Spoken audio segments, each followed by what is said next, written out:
रेणु मिश्रा पौराणिक कथा YouTube channel में आप सबों का हार्दिक स्वागत है। यह कहानी काफ़ी मोटिवेशनल और प्रेरणादायक है। यह सावन मास में सुनी जाने वाली कहानी है। यह शादीशुदा आदमी को सुनना चाहिए। इस कहानी को सुनने से पति पत्नी में जो कलह होता है, छोटी मोटी बातों को लेकर के जो हर हमेशा कलह होते रहता है, इस कहानी को सुनने से उसके घर में कलह नहीं होगा। सावन का महीना था।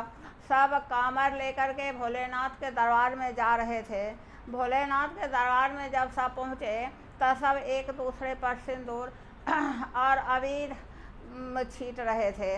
तब पार्वती जी पूछते हैं भोलेनाथ से कि हे भोलेनाथ, इतना आदमी जो आपके दरबार में आए हैं, तो यह सिंदूर और गुलाल क्यों एक दूसरे के देह पर, शरीर पर छीट रहे हैं। तब और एक वहाँ पर एक पेड़ था, उस पेड़ पर एक कबूतर और एक कबूतर की पत्नी, दोनों पति पत्नी बैठी हुई थी। तो कबूतर की पत्नी कबूतर से पूछती है कि हे भोलेनाथ, इतना आदमी जो भोलेनाथ के दरबार में गए हैं कांवर लेकर के, तो ये लोग सिंदूर और गुलाल क्यों एक दूसरे के देह पर उड़ेल रहे हैं। तब कबूतर अपने पत्नी से सुनाता है, कहता है कि हे प्रिय सुनो, 4 दोस्त था और वह बचपन का दोस्त था। और बचपन में ही वह चारों दोस्त निर्णय ले लिया था कि हम चारों एक ही साथ रहेंगे और आजीवन हम लोगों का दोस्ती बरकरार रहेगा। जब वह चारों दोस्त बड़ा हुआ तो वह कमाने के लिए बाहर निकला। कमाने के लिए जब बाहर निकला तो जाते जाते एक निर्जन वन में गया। वहाँ पर अंधेरा हो गया, अंधेरी रात हो गया। तो चारों थक गया था, तो सोचा कि 3 दोस्त सोएंगे और एक दोस्त पहरा करेंगे, क्योंकि चोर डाकू सब आकर के, लुटेरा सब आकर के हम लोग को लूट लेगा। 3 दोस्त सोया हुआ था, एक बैठा हुआ था पहरेदारी में। वह जो दोस्त पहरेदारी कर रहा था तो वह बैठा बैठा थक गया, तो सोचा कि कुछ काम करना चाहिए। कुछ काम नहीं करता तो बेचारा थक गया था, सो जाता, नींद लग जाता, तो चोर लुटेरा सब आकर के लूट लेता। तो वह बेचारा बैठा बैठा, वह बढ़े था, तो एक लकड़ी ले लिया और लकड़ी का वह एक लड़की बना करके बनाया। तब तो उसको सोने का टाइम हो गया वह बढ़े को। तब वह एक कपड़ा पहनने वाला जुलाहा को उठाया, बोला कि हमको अब सोने का टाइम हो गया है, अब तुम उठो और पहरेदारी करो और हम सोएंगे। वह जुलाहा जब उठा तो देखा कि बहुत सुंदर लड़की है, इसको कपड़ा पहना देंगे तो यह कितनी खूबसूरत लगेगी। वह क्या किया, जुलाहा को भी समय बिताने के लिए काम चाहिए। वह नाप लिया और सोचा कि इतना जब बुनेंगे तो साड़ी हो जाएगा।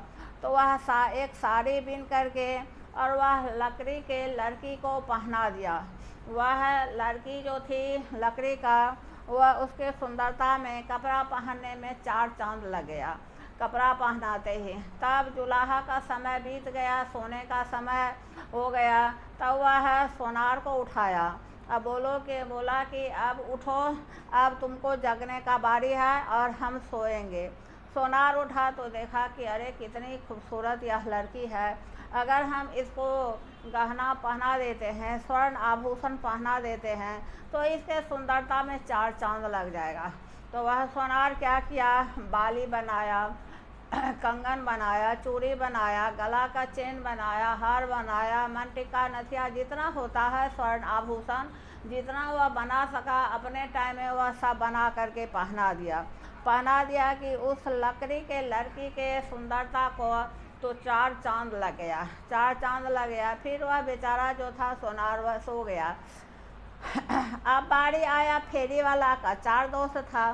फेरी वाला देखा तो देखते ही उस लड़की को मुग्ध हो गया। सोचा कि कितनी सुंदर लड़की है, अच्छा चलो इसमें सब है, इसमें सिंदूर का अभाव है, इसको हम सिंदूर पहना देते हैं।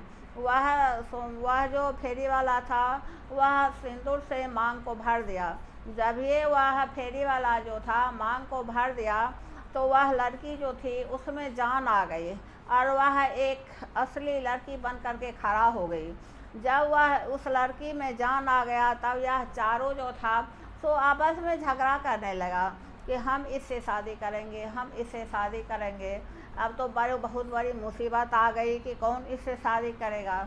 तो एक तो ब्राह्मण आ रहे थे, तो ब्राह्मण चारों को झगड़ते देखे, तो ब्राह्मण चारों को झगड़ते देखे और उस समय में तो बड़े बुजुर्ग का या ब्राह्मण सब का बहुत वैल्यू था, बड़े बुजुर्ग का बात सब मानते थे। तो वह ब्राह्मण पूछा कि आप लोग क्यों झगड़ रहे हैं। तो वह सारी कहानी वह चारों जो दोस्त था वह सुनाया। बढ़े बोला कि देखिए, हम लकड़ी का लड़की बनाए हैं और हम बनाए हैं तो हम शादी करेंगे। जुलाहा बोला कि अगर हम इसको कपड़ा नहीं पहनाते तो यह बहुत ही असभ्य लगती, अभद्र लगती, बेहया लगती, तो हम इसको कपड़ा पहनाए हैं तब सुंदर हुई है। वही बात सोनार बोला कि हम स्वर्णकार हैं, हम सोना पहनाए तो इसके सुंदरता में 4 चांद लग गया। और तब वो फेरी वाला बोला कि हम इसको सिंदूर दिए तब इसके शरीर में जान आया है, तब यह असली लड़की बन करके खड़ी हो गई है। तो वे पंडित जी बोले कि रुकिए, हम न्याय करते हैं।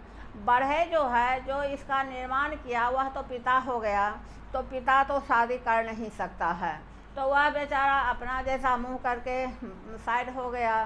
तब जुलाहा को बोला कि आप इसके भाई हुए, भाई जो है सो ज़्यादातर भाई कपड़ा देता है, तो आप भाई हुए, भाई बहन का तो पवित्र रिश्ता होता है, इसमें शादी का तो कोई सवाल नहीं है। तो वह बेचारा भी अपना जैसा मुंह लेकर के साइड हो गया अपना। तब स्वर्णकार का बारी आया। स्वर्णकार के बारे में पंडित जी बोले कि आप जो हैं सो इसके चाचा हैं, चाचा ज़्यादातर ऑर्नामेंट देते हैं, तो वह बेचारा भी साइड हो गया। अब बारी आया फेरी वाला का, तो फेरी वाला के बारे में ब्राह्मण बोले कि आप इससे शादी कर सकते हैं, आपकी पत्नी यह बन सकती है, क्योंकि आपने इसके मांग में सिंदूर दिया है और सिंदूर देने से इसको जान आया है। उस दिन से जितना यह कहानी जो है सो बहुत ही पुरानी है, बहुत प्रचलित कहानी है, बहुत ही पुरानी कहानी है। वो राम सीता जी भी या जितनी देवियां हैं वे सब अपने मांग में अपने पति की लंबी आयु के लिए सिंदूर लगाती है। हम लोग का परंपरा है सिंदूर से शादी होने का। सिंदूर जब लड़की लगाती है तो आदमी समझता है कि यह शादीशुदा लड़की है।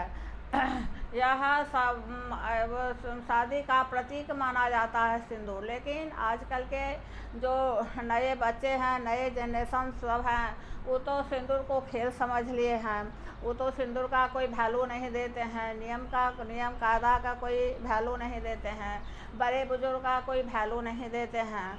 बहुत लड़की तो फैशन के दौर में सिंदूर लगाती भी नहीं है, या आदमी को पता ही नहीं चलता है कि अब विधवा है कि शादीशुदा है कि कुमारी है। और आजकल की लड़की तो बस दुपट्टा ले ली, एक ठो गमछा ले लिया, किसी से नहीं पूछा, नहीं पंडित नहीं कुछ, वैसे ही एक गद्दी सिंदूर ले गया और अब मांग में भरवा लिया, बस हो गया। और होता क्या है, इसका परिणाम क्या होता है कि 5 साल का के बाद जो संबंध है सो चकनाचूर हो जाता है और डाइवोर्स का नौबत आ जाता है और डाइवोर्स हो जाता है।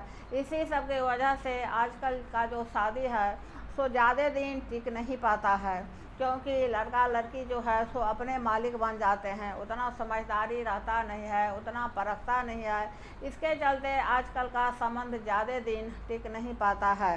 अगर मेरा कहानी आपको अच्छा लगता है तो मेरे चैनल को सब्सक्राइब ज़रूर कर दीजिएगा, लाइक कमेंट ज़रूर कर दीजिएगा। धन्यवाद।